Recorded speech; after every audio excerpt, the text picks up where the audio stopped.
The following mixed media article is brought to you by Scrapbooking.com magazine from the July 2013 issue. Tick Tock Mixed Media Clock by author and artist Judy Kaufman. Though I was pleased with the simplicity of it at the time, the more I looked at the clock I'd made with torn Jelly Arts gel prints for a previous Square One project, the less I liked it.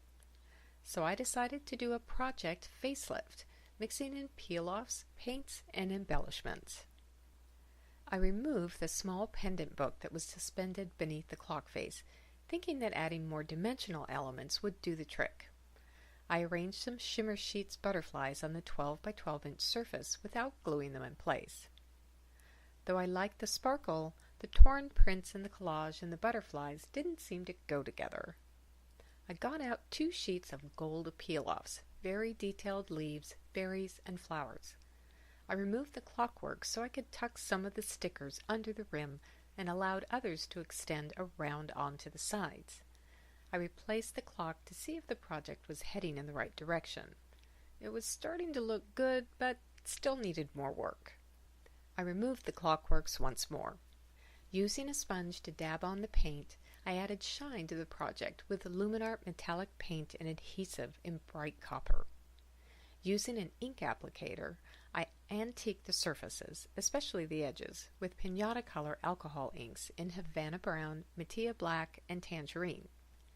The transparent inks reinforced the brightness of the copper and made everything much more cohesive and dramatic. When the paint and inks were dry, I put the clockworks back in place. Viewed at arm's length, the look was precisely what I was after. But from across the room, you couldn't see the delicate peel-offs at all, and by covering the torn pieces from the original gel prints with paint and inks, the interesting contrast within the collage was lost. Time for something dimensional, something bigger. A mix of paper, ribbon, and crocheted flowers did the trick. It brought the focus straight to the clock in a way that hadn't happened with previous incarnations. The peel-offs became a background accent.